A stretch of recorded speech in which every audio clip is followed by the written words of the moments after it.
Ladies and gentlemen, welcome back to the Think About It channel. Today we're doing an episode of Demo, and our special guest is Nancy Malcun. Nancy is a singer, songwriter, guitarist, performer. She has two solo albums. Her first is Only the Beginning. Her second is Ghost Stories. And she is also the lead singer of an emo cover band called Sceneior Citizens. Senior like scene of something like the scene. Yeah. It's punny, and if you don't like puns, you got to get off this train because this train's rolling with puns. Yeah, there's nothing we can do for you. It's fantastic though. It's such a great name. Thank you. I didn't come up with it. It was definitely the guitarist of the group. He's very witty.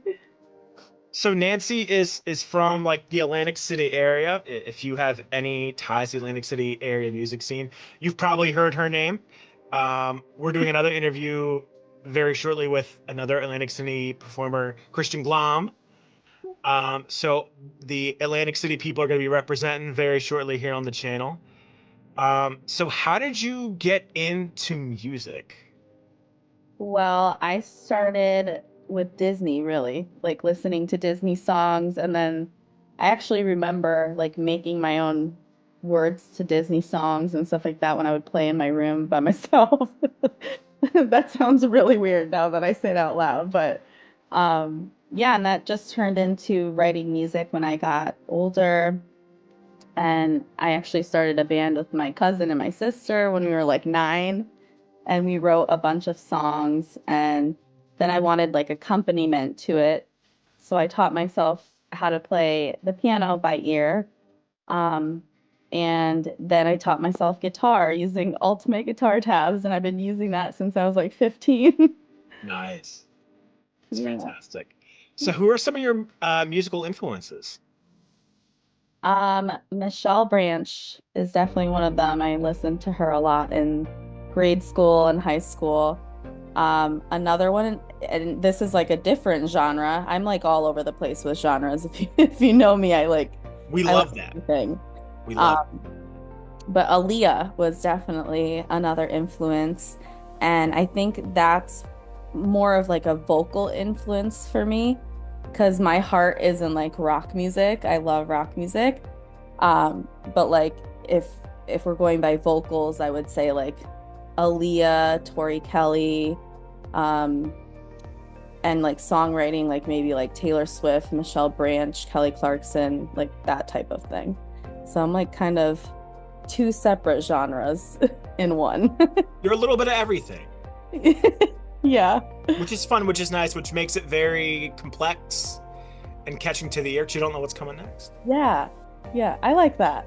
I like that. That's how we think about it. Yes. You do both covers and, like we talked about a second ago, original music. Yeah.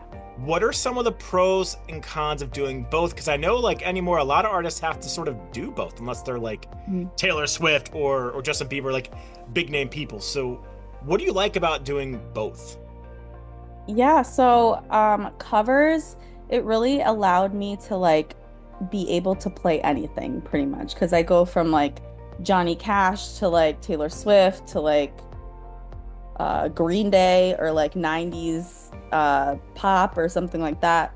So I'm like all over the place, and it's really allowed me to be able to be like versatile when I play out, which I really enjoy because I hate playing the same thing over and over and over. So like honestly, when I'm out, I don't have a set list. Like when I do my solo stuff, I just play pretty much whatever I feel is like coming to me. So that's like one of the pros. One of the cons, I don't really think there's, I mean, like you make money doing covers and stuff when you play out locally. So I don't really think there's any like cons to cover music, but if you're more going towards like an original music route, it can be challenging sometimes, like introducing your original music to a crowd that's like there to listen to like Don't Stop Believing or like something like that. You know what I mean? Mm-hmm. So that can be challenging, but then there's places like I remember back in the day, Ventnor Coffee would hold open mics, and that's really how I got started with singing like live in public. And they would have open mics, and people would come out and like specifically be there to listen to original music and like find out about new music in the area and stuff. And so like when you're in a type of environment like that, I think it's really nourishing and motivating to like being a singer-songwriter. It's awesome. Yeah.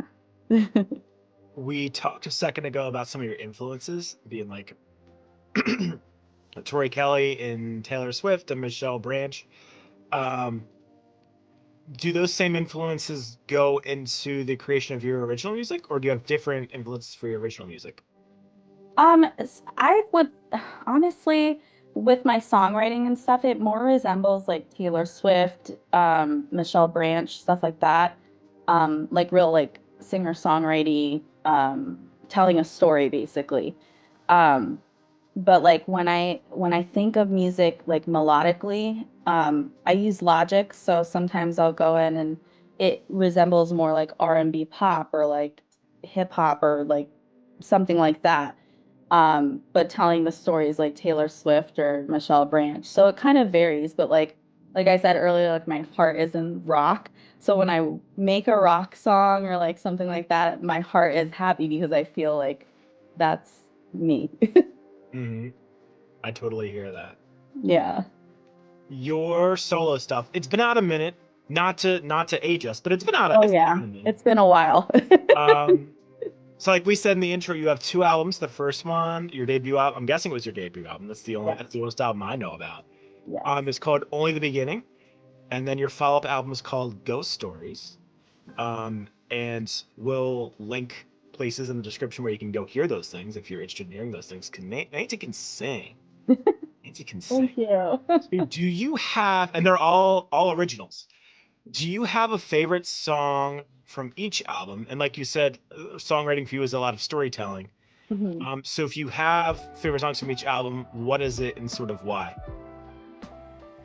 So the first one off that I have off of Only the Beginning, that's probably my favorite, is Never Enough. And I actually wrote that song when I was like 15 years old. So that one's like really close to my heart, but it's more of a rock song. So I had fun, like, making it, writing it, a guy named Rich Kurtz produced it. He's in Galloway, New Jersey. And it was just like a fun process to go through. But that song really came out of like teen angst. Like it's called Never Enough, so obviously it says, what it's about for itself. But um, yeah, just very angsty, very raw, and that's my favorite song off that album. And then off of Ghost Stories, I would say, do I have Fighting Back on that on that album? No, that was on the first one. I'm like, I get confused sometimes. It's been so long. When you've put out so many hits, it is hard to keep track. God, I don't know if I'd call them hits, but thank you. Um, the one that got away, that was a fun one to do because I made that song kind of in reverse of the process that I usually write songs. So like I usually write songs, the lyrics first, and then I'll think of like a melody to put with it. But this song, I was just, playing around in Logic, and this was one of the ones that was like more like R&B type hip hop, like what you would hear on the radio. Um, and I liked how it sounded, and I wanted to write lyrics to it. So I wrote lyrics to it based off of a show that I was watching at the time. And it just worked out. And I had my friend Michael Luna like master it and go over all that stuff. So it just sounded great after that, after he mastered it. Um, yeah, it was a fun process for both songs for sure. That's great. That's awesome. Um, so we were talking a little before about our connection with Brandon Smith. And if you haven't seen his interview yet, we'll be sure to link it at the very end. But I was fortunate enough, you've done features with Brandon a boatload of times, and they always sound amazing. I was fortunate to do it once in his Aretha Franklin days. I got to do backgrounds on two songs. Heck yeah. The one song was Wishful, and the other song was So Long. So in our interview, we were talking a little bit about, the background vocals for that song, and I was so honored to be on those songs. And he apologized to me because he said So Long was probably the worst song I've ever written. Oh And my it's not, and God. he's like, and it's not your fault. You sounded great, but I hated that song. Oh wow. So I tell you this story to ask, is there any song off either of those albums that you would now, like knowing what you know now, the experience you have now, maybe go back and tweak or maybe rewrite or maybe do On my differently? albums? Yeah. Oh my God, like a lot of it. I, there was just, I mean, I recorded everything out of my bedroom pretty much because at the time I didn't have money to like spend on recording in a studio. I didn't know a lot of people. So I kind of just like, if I want to get it done, I'm going to do it myself. But when you do that, things don't sound like as best as they could. So I would definitely change where I recorded.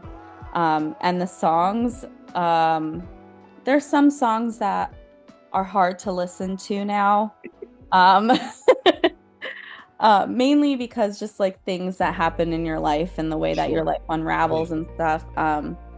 So there's some songs on there that's a little bit difficult to listen to, but um, as far as I think the only thing I would change would be like the mixing and like recording somewhere better. And in your defense, you are not a musical engineer. No, Yeah. no, So nope. I will say both your albums do sound fantastic. Oh, thank They you. don't sound like I was hiding in my bedroom closet trying to get vocals down, competing against the dog barking, Oh, thank which I you. know some people do.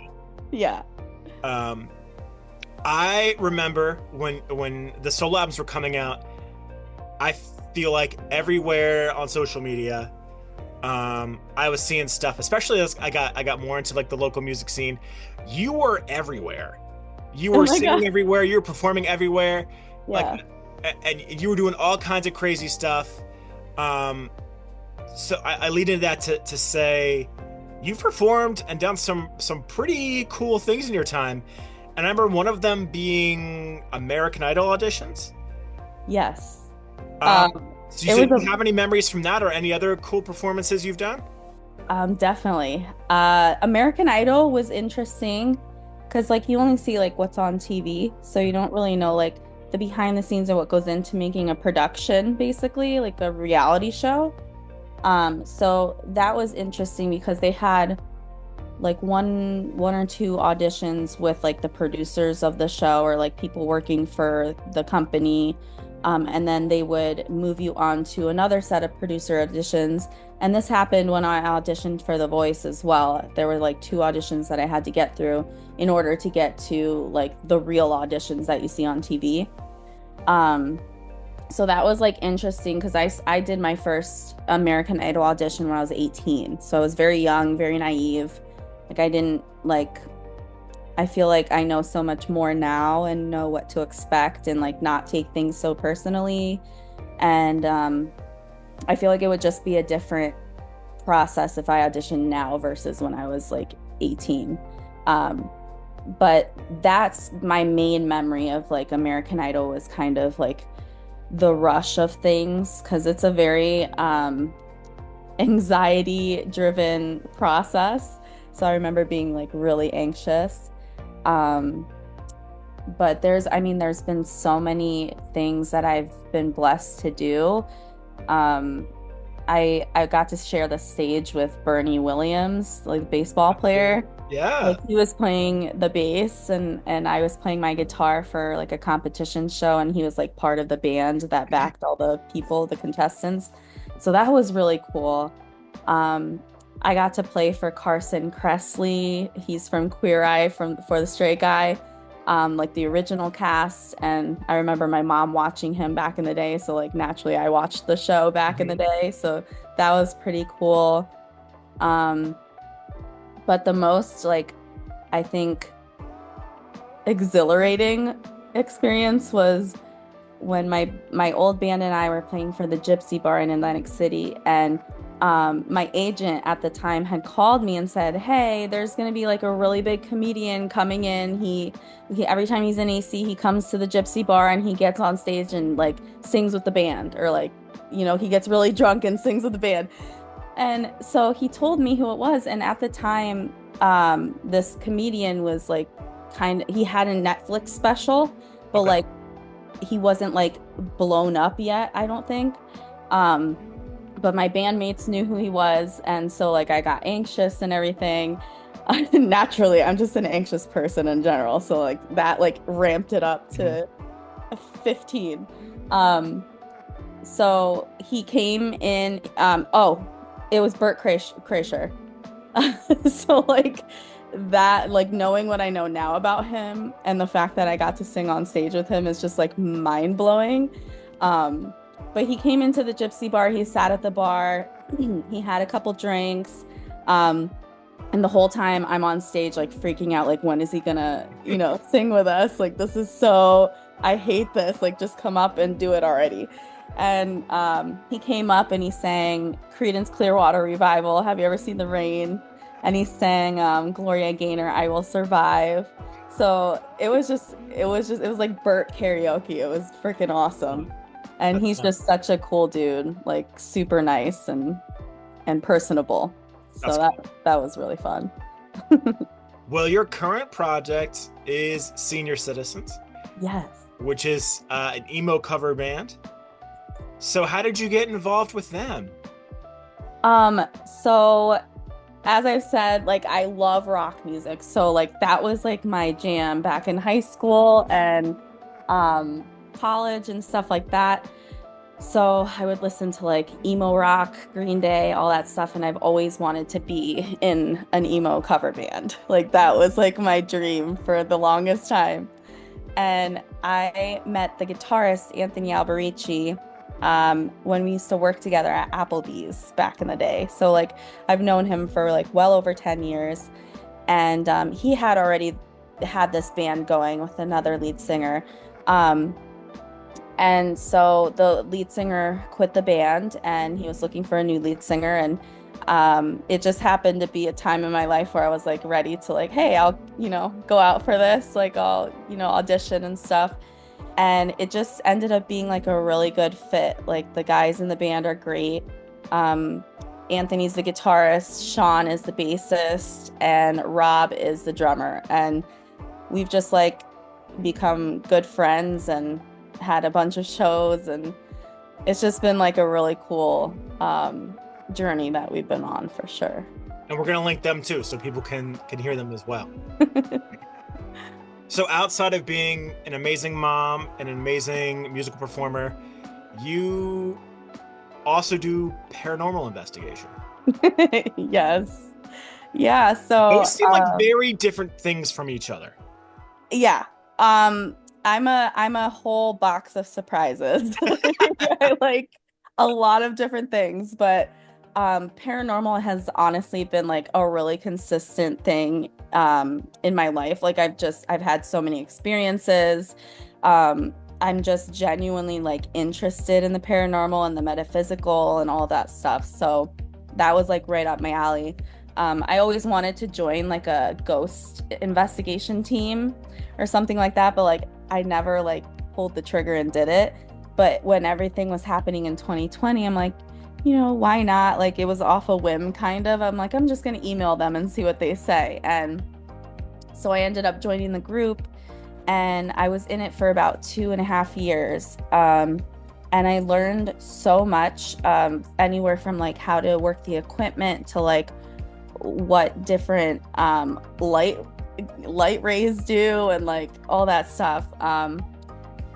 Terms that they use for different kinds of paranormal jargon and stuff like that. Like you don't really get that training unless you're like in a group, and they had certain ways of doing everything. And so I learned a lot. But unfortunately I had to leave the group because sometimes I don't know if you've ever had paranormal experiences, or like even believe in that, but sometimes when you're like engulfed in the paranormal, like energy can, come home with you or like, attach itself to you.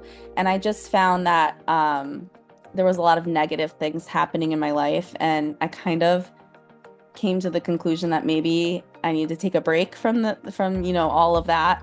And I did, and it got a lot better, like the things that were happening. So yeah, I don't know if I'll join another group anytime soon, but I definitely want to go like investigate with my friends and stuff. And yeah, that's it's just so fun. What are some of the coolest places you've gotten to investigate? White Hill Mansion in oh my God, where is it? It's in like central Jersey, like towards oh my gosh, not Berlin. I can't remember exactly where it is. But White Hill Mansion is like from the 1700s. It has a lot of history to it. And that place, I got a lot of like they call it psychic impressions. I got a lot of psychic impressions. I got a lot of like audio, like EVPs and photos from that place. Just a lot of experiences. Because our group used to do like investigation nights at that place with the public. So we were there a lot.